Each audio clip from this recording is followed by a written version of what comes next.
कहानी की शुरुआत गर्ग नाम के एक आदमी से होती है जो एक तूफान के दौरान अपनी प्रेग्नेंट बीवी को हॉस्पिटल लेकर आया था, जिसके ऊपर अभी अभी आसमान से बिजली गिरी थी। पर बदकिस्मती से डॉक्टर उसकी बीवी को बचा नहीं पाए और जब उसे ये खबर सुनाई गई तो गर्ग ने तुरंत ही अपने बच्चे के बारे में पूछा, जिस पर उसे बताया गया कि उसके बेटे का जन्म समय से पहले ही हो गया, जिसके चलते वो एल्बिनिज्म नाम की एक बीमारी के साथ पैदा हुआ था। और जब गर्ग अपने बेटे को देखने के लिए मैटरनिटी वार्ड में गया तो उसने देखा कि उसके बेटे के शरीर पर कोई भी बाल नहीं था और साथ ही उसका पूरा शरीर एकदम सफेद पड़ा था। ये देखकर वो तुरंत रोने लग गया और उसने इस बच्चे को अपनाने से साफ इनकार कर दिया। इसी के चलते वो बच्चा अपने दादा के पास बड़ा हुआ, पर एक दिन अचानक उसके दादा की भी मौत हो गई, जिसके बाद पुलिस इस मामले की तहकीकात करने उस घर में पहुंची, जहां उन्हें पता चला कि उस घर की बेसमेंट में एक नौजवान लड़का मौजूद है। और इसीलिए शेरिफ सिडग ने शहर के अनाथालय की डायरेक्टर जेसी को बुलाया। पुलिस का मानना था कि जेरेमी नाम के इस लड़के को बेसमेंट में इसलिए रखा गया था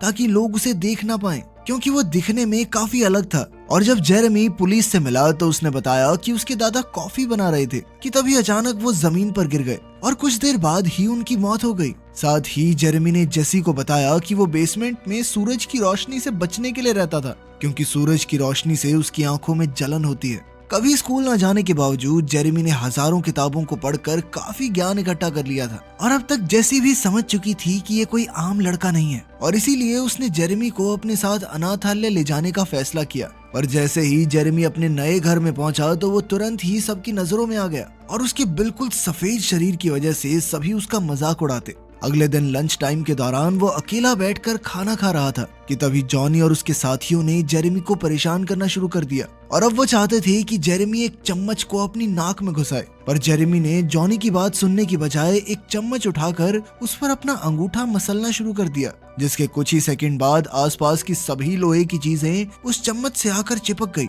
जिसे देखकर वहां मौजूद सभी लोग हैरान थे और अब वो समझ चुके थे कि जेरेमी सच में बहुत ज्यादा अलग है। उस दिन जेसी उसे एक डॉक्टर के पास लेकर गई, जिसने उसकी अच्छे से जांच करके बताया कि शरीर पर एक भी बाल ना होने के बावजूद भी जेरेमी बिल्कुल स्वस्थ है और कुछ ही दिनों में जेरेमी की खास लेंस भी आने वाले हैं, जिसके बाद वो सूरज में बिना चश्मों के आराम से घूम सकेगा। जेरेमी बाकी बच्चों से काफी ज्यादा होशियार था, इसलिए जेसी ने उसे एक खास स्कूल में भेजने का फैसला किया, जहां एक क्लास के दौरान टीचर ने बच्चों को बिजली के बारे में समझाने के लिए एक हाई वोल्टेज सोर्स का इस्तेमाल किया, जिसके शुरू होते ही जेरेमी कांपने लग गया और उसे देखते ही लिंडसे को एहसास हो गया कि उसके साथ कुछ तो गलत हो रहा है। पर इससे पहले कि वो कुछ कर पाती, जेरेमी ने सारी बिजली को अपनी तरफ खींच लिया, जिसके चलते उसका शरीर हवा में उड़ने लग गया और इसलिए टीचर ने उस सोर्स को ही तबाह करने का फैसला किया। जेरेमी को बेहोश देखकर टीचर डोनाल्ड ने उसे जगाने की काफी कोशिश की, पर जैसे ही डोनाल्ड ने जेरेमी को छुआ तो उसके हाथ के सारे बाल खड़े हो गए,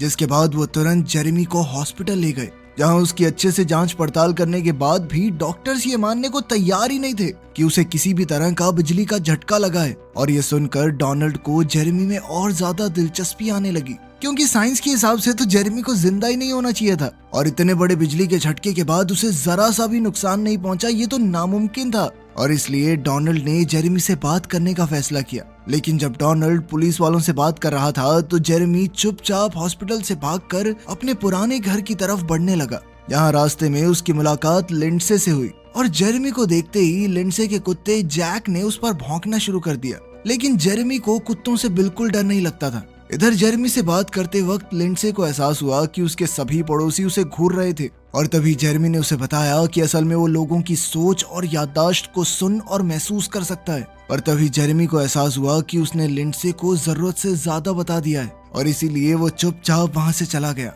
और जब वो रेलवे ट्रैक्स क्रॉस कर रहा था तो शेरिफ ने उसे पकड़ लिया और उसे वापस हॉस्पिटल चलने को कहा, जिस पर जेरेमी ने उसे बताया कि वो हॉस्पिटल से इसलिए भागा था क्योंकि उसने अपनी जिंदगी के सबसे खराब दिन हॉस्पिटल में ही बिताए थे, जब उसके पिता ने उसे छोड़ दिया था। अगले दिन जेसी जेरेमी का आईक्यू टेस्ट करवाने के लिए उसे एक स्पेशलिस्ट के पास लेकर गई, जहां जेरेमी को देखते ही एरन ने उससे कुछ सवाल पूछे, क्योंकि उसे जेसी की बातों पर यकीन ही नहीं था कि जेरेमी का सारा ज्ञान सिर्फ किताबों से ही मिला है और वो कभी अपने घर से बाहर ही नहीं निकलता था। साथ ही उसने कभी टीवी भी नहीं देखा, क्योंकि उसकी मौजूदगी में सारे इलेक्ट्रिकल डिवाइसेस काम करना ही बंद कर देते हैं। टेस्ट के बाद डोनाल्ड के हिसाब से तो जेरेमी एक जीनियस था, पर तभी एरन ने उन्हें बताया कि वो लोग जेरेमी की आईक्यू को नाप ही नहीं सकते क्योंकि उसका स्कोर असल में इतना ज्यादा था कि उसे नापना ही नामुमकिन सा था। और उनके मुताबिक जेरेमी सबसे ज्यादा होशियार इंसान था। जिसके बाद जेसी ने उसे बताया कि वो लोग उसकी मदद करना चाहते हैं, पर तभी जेरेमी ने वापस घर जाने की इजाजत मांगी।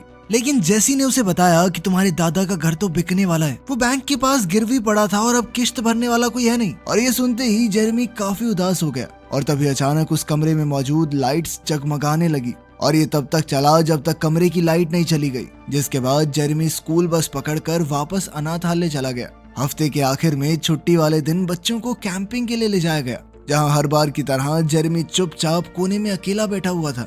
उसे अकेला देखकर शेरिफ उससे बात करने चला गया, जिसके बाद वो तुरंत ही समझ गया कि ये बेचारा लड़का खुश तो नहीं है यहाँ पे। उस रात आसमान में बादल छाए हुए थे और थोड़ी ही देर में बारिश होने के पूरे आसार थे, जिस पर जेरेमी ने बताया कि बारिश के दौरान उसे हमेशा ऐसा महसूस होता है मानो वो उसी का एक हिस्सा हो। वो बारिश की हर बूंद को अच्छे से महसूस कर पाता है और मानो बिजली तो उसकी ही तरफ आ रही हो। साथ ही उसने बताया कि उसकी दादी हमेशा ये कहती थी कि बिजली भगवान बनाते हैं, पर वो आज तक ये बात समझ नहीं पाया कि आखिर भगवान ने उस रात उसकी माँ को क्यों छीना। जिस पर शेरिफ ने उससे पूछा कि आखिर उसे कैसे पता चला कि उसकी माँ की मौत बिजली की वजह से हुई थी। जिस पर जेरेमी ने उसे बताया कि उसे अपने पैदा होने से पहले की चीजें भी याद हैं। अगली सुबह जेरेमी काफी जल्दी उठकर नेचर को पहली बार महसूस करने के लिए जंगल में पहुंच गया, जहाँ कई सारी छिपकलियां तुरंत ही उसके पास आ गई और उन्हीं में से एक उसके हाथ पर आकर बैठ गई। पर जैसे ही जॉनी और मिच वहां आए तो सभी जानवर तुरंत वहां से भाग गए।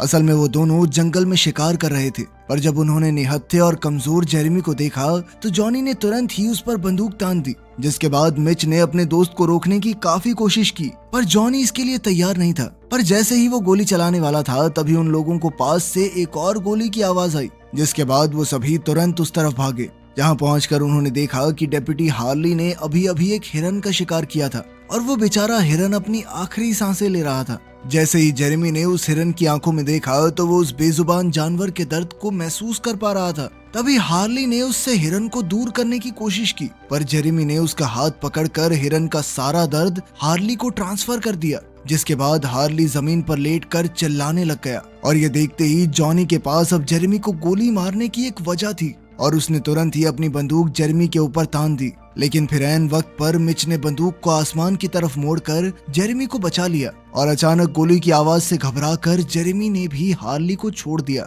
इसके बाद जेरेमी को प्रिंसिपल ऑफिस ले जाया गया, जहां उन्होंने उससे पूछा कि आखिर हार्ली को एक हार्ट अटैक के चलते हॉस्पिटल में क्यों ले जाया गया है। जिस पर जेरेमी का कहना था कि हार्ली को एहसास नहीं था कि आखिर उसने उस बेजुबान हिरन के साथ क्या किया है और उसने तो बस उस हिरन का दर्द हार्ली को महसूस करवाया है। पर शेरिफ को इस बात पर भरोसा नहीं था और इसीलिए वो जेसी को कमरे में जेरेमी के साथ अकेला छोड़कर बाहर चला गया। जिसके बाद जेरेमी ने उसे बताया कि वो वहाँ नहीं रहना चाहता, क्योंकि वहाँ मौजूद किसी भी इंसान में थोड़ी सी भी इंसानियत नहीं है और वो ये सब अच्छे से महसूस कर सकता है। साथ ही उसने बताया कि मैं जानता हूँ कि तुम मेरी दोस्त होने का बस नाटक कर रही हो, क्योंकि असली दोस्त किसी दूसरे को उसकी मर्जी के खिलाफ यूं रोक कर नहीं रखते। और जैसे ही जेरेमी को गुस्सा आया तो कमरे में मौजूद सभी शीशे टुकड़े टुकड़े हो गए। उधर जब शेरिफ घर पहुंचा तो उसकी मुलाकात डॉक्टर ड्वेन से हुई, जो वहां उसकी बीमार बीवी का चेकअप करने आया था। और चेकअप के बाद उसने शेरिफ को बताया कि उसके पास इस बात का कोई जवाब नहीं है कि आखिर एमा जिंदा कैसे थी,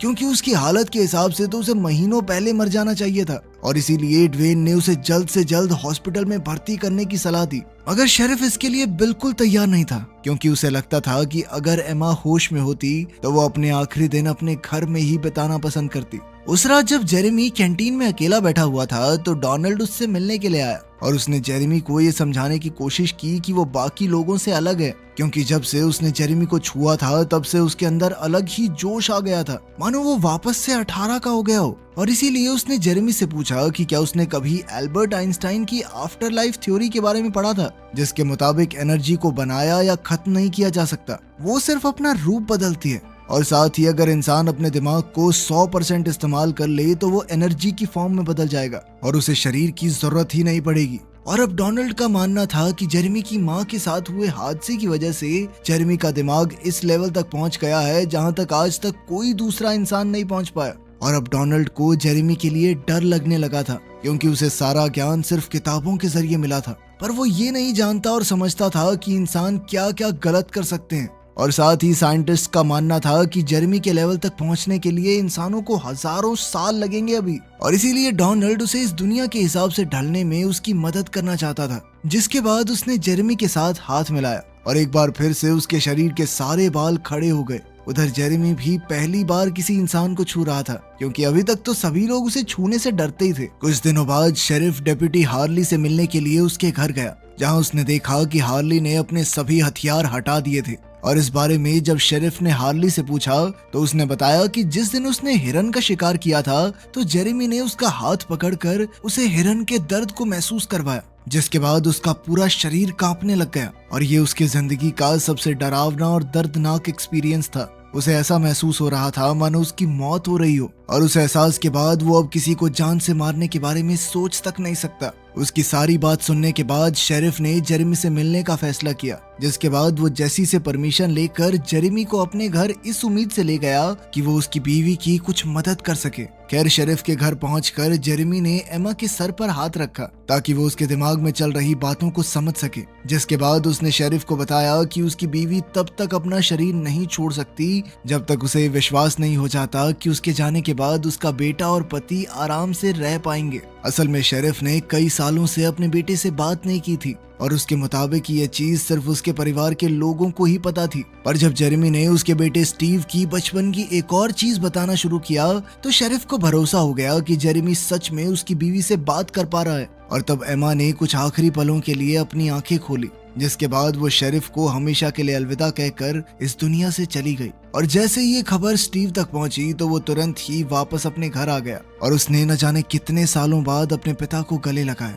खैर, कुछ दिन बाद लिंडसे ने जेरेमी को पार्क में मिलने बुलाया और वो इस मौके पर जेरेमी से जानना चाहती थी कि आखिर लोग अंदर से कैसे होते हैं। जिस पर जेरेमी ने बताया कि ज्यादातर लोग अपने आसपास की दुनिया से जुड़े नहीं हुए, पर लिंडसे को उसकी ये बात समझ नहीं आई। इस पर जेरेमी ने उसे समझाया कि तुम्हारी कोई गलती नहीं है, असल में इंसानी दिमाग एक लिमिट तक ही सोच सकता है, और इसी के चलते लोग ये नहीं समझ पाते थे कि इस दुनिया में मौजूद हर एक जिंदा चीज किसी न किसी तरीके से जुड़ी हुई है। और इसी चीज को साबित करने के लिए उसने लिंडसे का हाथ पकड़ लिया, जिसके बाद वो दोनों एक दूसरे के मन को पढ़ पा रहे थे। और इसी दौरान लिंडसे को पता चला कि जेरेमी जिस दिन पैदा हुआ था उसी दिन उसके पिता ने उसे छोड़ दिया था, और ये जानकर उसे बहुत ज्यादा दुख हुआ। एक दूसरे को पूरी तरह जानकर वो काफी करीब आ गए, और तभी अचानक से लिंडसे के पिता ने उन्हें देख लिया और वो जेरेमी पर चिल्लाने लगे। ये देखकर जेसी तुरंत ही जेरेमी को बचाने के लिए वहां पहुंच गई, पर जाने से पहले लिंडसे के पिता ने जेरेमी को उसकी बेटी से दूर रहने की धमकी दी।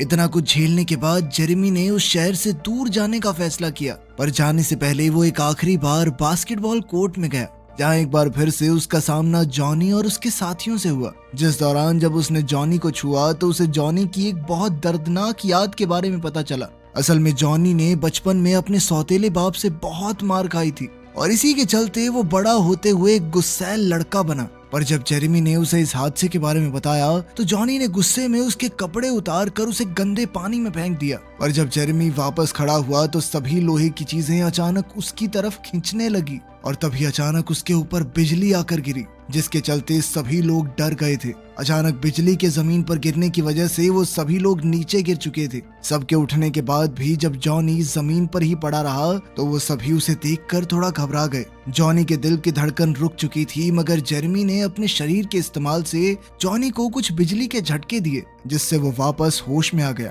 इसके बाद जेरेमी वापस अपने पुराने घर में आ गया, जहाँ सबसे पहले वो बेसमेंट में गया। कुछ देर बाद जेसी भी वहां पहुंची और उसने देखा कि बेसमेंट में मौजूद सारी किताबें गायब थी और जेरेमी वहां पर चुपचाप बैठा हुआ था। और तभी जेसी ने उसे बताया कि जब उसने पहली बार उसे देखा था तो वो तुरंत ही समझ गई थी कि वो कोई आम बच्चा नहीं है, और साथ ही उसने जेरेमी से वादा किया कि अगर वो उस पर भरोसा करेगा तो वो उसके जीने के लिए एक अच्छी जगह ढूंढने में उसकी मदद करेगी। जल्द ही डोनाल्ड भी वहां पहुंच गया, और जैसे ही वो गाड़ी की तरफ बढ़े तो उनका सामना हार्ली और शेरिफ से हुआ, जो वहां जेरेमी को लेने आए थे। और जब उसने जेसी और डोनाल्ड से पूछा कि आखिर वो जेरेमी के साथ क्या करने वाले हैं, तो वो तुरंत ही समझ गया कि वो दोनों उसे वापस अनाथ आश्रम नहीं भेजना चाहते, और उनकी मदद करने के लिए शेरिफ ने हार्ली से वापस चलने को कहा।